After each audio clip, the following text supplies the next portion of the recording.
La nouvelle, ce n'est pas un exercice très facile et il y a beaucoup d'auteurs qui se privent de cette expérience parce qu'ils ne savent pas comment écrire une nouvelle et par où commencer.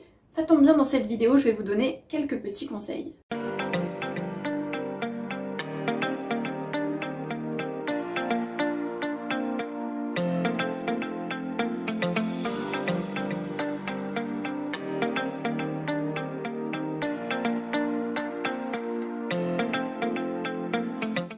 Bonjour à tous, je suis très contente de vous retrouver pour cette nouvelle vidéo et aujourd'hui on va parler des nouvelles, mais avant de commencer n'oubliez pas de vous abonner comme d'habitude, de liker, voire de commenter si le sujet vous intéresse.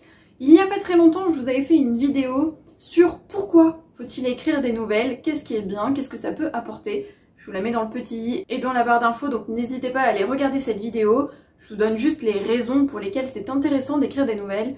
Aujourd'hui on va vraiment s'attarder sur comment on fait pour écrire une nouvelle. D'abord, première chose, il faut distinguer la nouvelle, la novella et le roman.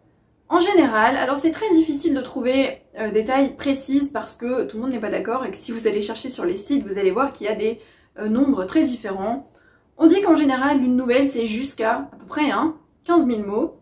Une novella c'est entre 15 000 et 40 000 voire 50 000 mots. Et qu'au-delà c'est un roman. Donc aujourd'hui on est sur les nouvelles et donc les textes courts de moins de 15 000 mots. Donc une nouvelle, ça peut très bien être une page comme 15 pages, ça dépend vraiment de votre histoire. Alors il ne faut pas s'y tromper, la nouvelle, c'est simple en apparence, mais en fait c'est très difficile à écrire et c'est très complexe à écrire. Ça ne veut pas dire que c'est impossible, pas du tout, il faut prendre le coup de main, mais il faut pas se dire tiens c'est un texte court, c'est bon, c'est facile, c'est plus facile qu'un roman, il y a moins de choses à préparer, il y a moins de choses auxquelles il faut penser, il n'y a pas 30 000 personnages, il n'y a pas plein de lieux. Je suis d'accord, malgré tout, c'est là que c'est plus difficile parce que dans un roman, on a le temps de développer son histoire. On a le temps aussi de se rattraper si jamais il y a des passages un petit peu plus mous. On met vraiment des points culminants, on met des péripéties. Il y a plein de choses, on a le temps de développer ces personnages. Donc il y a plein de choses qui peuvent vraiment aider à immerger le lecteur et à faire en sorte qu'il aime notre histoire. Mais dans la nouvelle, c'est plus compliqué parce que c'est un texte court et qu'on n'a pas le temps de développer tout ça. Il faut vraiment être percutant tout de suite. Et c'est là que c'est beaucoup plus difficile. Premier point, il faut avoir une ligne directrice très claire quand on écrit une nouvelle. Il faut répondre à une question précise. Il faut avoir un thème précis en tête.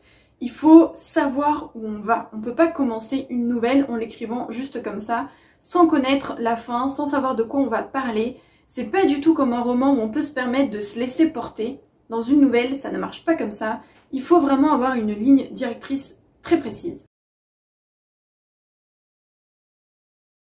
Deuxième point, au niveau du plan et des fiches personnages, là c'est beaucoup plus limité, mais ça ne veut pas dire qu'il faut s'en passer. Et effectivement, on n'a pas besoin de faire un plan très détaillé et très long, parce que c'est une nouvelle et que c'est pas nécessaire. On n'a pas 30 000 fiches de personnages à faire, parce qu'on a beaucoup moins de personnages dans une nouvelle. Malgré tout, ça ne veut pas dire qu'il ne faut pas les préparer et qu'il ne faut pas les travailler en amont. Au contraire, dans une nouvelle, comme je vous l'ai dit, il faut être très percutant tout de suite. Donc il faut très bien connaître son ou ses personnages, il faut très bien savoir où on va, il faut connaître la chute, il faut vraiment se préparer à écrire sa nouvelle. Troisième point, il faut savoir que la nouvelle tourne autour d'un seul élément, un élément précis. C'est-à-dire qu'en général, on a un lieu, on n'a pas plein de lieux, on va en avoir deux, mais on évite de trop les déplacer. On a 2 à 3 personnages maximum, on évite d'avoir 10 personnages. On a une unité de temps, c'est-à-dire que la nouvelle ne va pas se dérouler sur 10 ans. C'est vraiment un point très précis. C'est comme si vous preniez une scène, vraiment une scène très précise, et que tout tournait autour de cette scène. On ne développe pas, on ne part pas plus loin, on ne déplace pas les personnages dans plein d'endroits différents, on ne vit pas sa nouvelle sur plusieurs mois. Vraiment, c'est un temps précis, on a un seul élément et on développe autour de cet élément-là.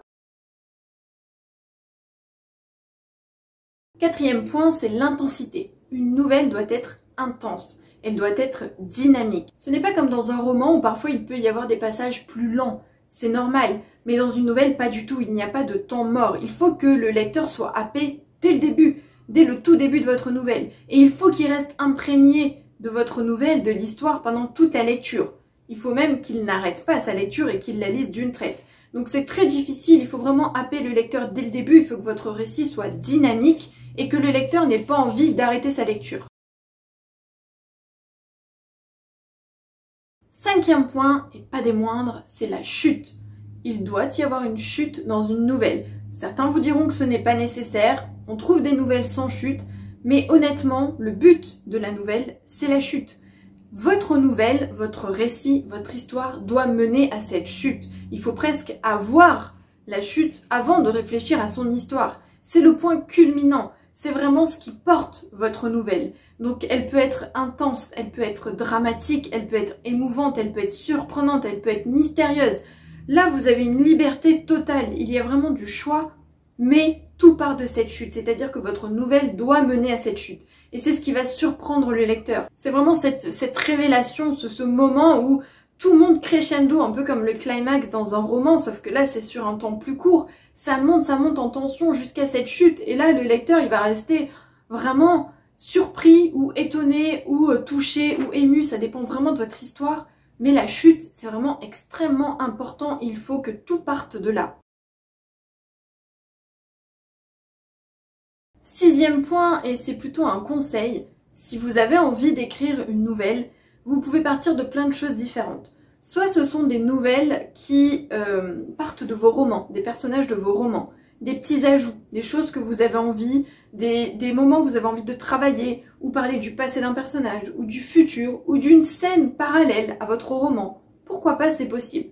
Vous pouvez aussi partir de jeux d'écriture. Donc les jeux d'écriture, c'est partir d'une phrase, d'un thème, d'un mot-clé, partir d'une photo, partir d'un début d'histoire, c'est-à-dire qu'on vous donne la première ligne de votre nouvelle. Vous pouvez prendre une scène de l'un de vos romans et changer le narrateur.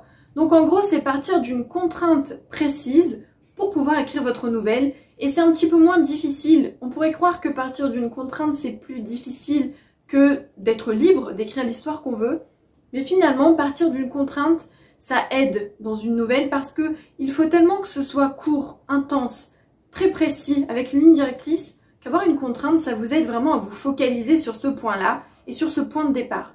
Donc, avoir une contrainte, c'est vraiment un avantage, je trouve, c'est mon avis personnel, lorsqu'on écrit une nouvelle. Si vous avez envie de vous entraîner, du coup, vous pouvez totalement partir de ce genre-là. Sachez que sur Rêve d'auteur, donc rêvedauteur.fr, j'ai partagé de mémoire 3 jeux d'écriture. Et ces 3 jeux d'écriture qui peuvent du coup déclencher des nouvelles si vous avez envie de vous entraîner. Vous le savez peut-être si vous me suivez depuis un moment, je l'avais partagé, j'ai fait un article sur mon site auteur, sur audreymartinez.fr cette fois. Je me suis lancé un challenge 2020 d'écriture de nouvelles et du coup le but était de partir d'une photo. Donc chaque nouvelle est écrite à partir d'une photo et je ne pars que de ça. Donc je prends une photo au hasard et j'imagine une nouvelle et une histoire à partir de cette photo. Donc partir d'une contrainte, c'est un exercice qui est intéressant, qui peut vraiment vous aider à vous entraîner, déjà en termes d'écriture, à développer votre style et vraiment à vous focaliser sur des points essentiels, apprendre à gérer une chute par exemple, apprendre à gérer l'intensité dramatique. C'est vraiment un exercice qui est extrêmement intéressant et c'est pas pour rien que j'ai fait 2 vidéos, du coup ça c'est la deuxième sur les nouvelles parce que quand j'ai commencé à écrire, je connaissais pas les nouvelles honnêtement, moi je connaissais que les romans. Et la première nouvelle que j'ai écrite, c'est parce qu'il y avait un concours. Je m'étais lancée, j'avais écrit une nouvelle pour un concours. Et finalement, j'y ai pris goût, j'ai aimé ça. Et après, j'ai écrit d'autres nouvelles. Donc j'ai écrit une nouvelle autobiographique que j'ai publiée sur Amazon et qui est en lecture gratuite. J'ai aussi écrit du coup des nouvelles pour mon challenge 2020, mais ça, elles ne sont envoyées qu'à mes abonnés. Donc elles sont secrètes, on va dire, elles sont vraiment pour mes abonnés. Si vous voulez les lire, il suffit de vous abonner à mon site auteur, donc audreymartinez.fr. Vous pourrez avoir accès à toutes les nouvelles de 2020. Et j'ai participé aussi à des recueils. J'ai participé à 4 recueils. Et vraiment, ça a été une expérience génialissime. J'ai adoré déjà de partager avec d'autres auteurs parce que c'est intéressant de participer à des recueils collectifs, de travailler avec d'autres auteurs. C'est vraiment extrêmement intéressant, c'est enrichissant. Mais aussi parce que du coup, ça m'a permis de m'entraîner à écrire des nouvelles sur des thèmes différents, avec des lignes directrices différentes, avec des chutes différentes. Et c'est ça qui est intéressant.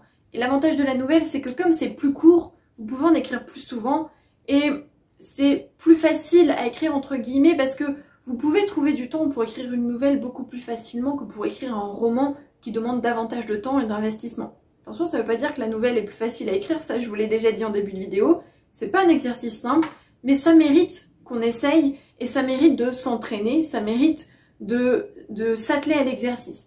Donc n'hésitez pas, de toute manière, vous n'êtes pas obligé de les publier. Vous pouvez parfaitement les garder pour vous, vous pouvez les envoyer à vos abonnés, vous pouvez les partager gratuitement, vous pouvez aussi les publier sur Amazon. C'est pas un format qui se vend très bien, honnêtement. C'est pas les recueils de nouvelles, c'est pas ce qui marche le mieux. Mais après tout, si vous avez envie de le faire, il y a plein d'auteurs qui le font. Pourquoi pas, si vous avez envie de parler d'un thème précis, si vous avez envie de partager vos nouvelles, pourquoi pas, faites-vous plaisir, après tout, vous avez le droit. Dans tous les cas, moi je vous conseille vraiment d'essayer, même si c'est que pour vous. Et sachez qu'il y a aussi plein de concours de nouvelles sur internet. Je vous retrouverai le lien, je vous mettrai en barre d'infos, je crois que c'est concours-nouvelles.com ou concours-nouvelles.com, enfin bref. J'ai plus le lien en tête, mais il y avait une liste de tous les concours qui existent. Certains, il n'y a rien à gagner, à part la gloire, et d'autres, il y a des prix à gagner, comme de l'argent par exemple, ou des publications. Mais il y a beaucoup de concours de nouvelles chaque année, et il y a des concours de nouvelles avec des nouvelles qui peuvent être publiées aussi dans des magazines par exemple, ou qui peuvent être éditées, donc ça peut être intéressant aussi. Dans tous les cas, la nouvelle c'est un exercice enrichissant et intéressant, donc je vous conseille vivement d'essayer. N'hésitez pas à nous dire en commentaire si vous en avez déjà écrit, si vous aimez ça, si vous avez trouvé ça difficile, sur quel thème, à partager les liens, peut-être si on peut aller les lire sur Amazon ou sur votre site ou qu'importe où vous les avez publiés. Mais n'hésitez pas parce que vraiment c'est intéressant et puis en plus vous pourrez avoir l'avis d'autres auteurs si vous avez envie de les partager avec la communauté d'auteurs qui suit ma chaîne YouTube. Voilà ce que je voulais vous dire pour les nouvelles, j'espère que ça vous sera utile et dans tous les cas on se retrouve bientôt pour une prochaine vidéo. Bye!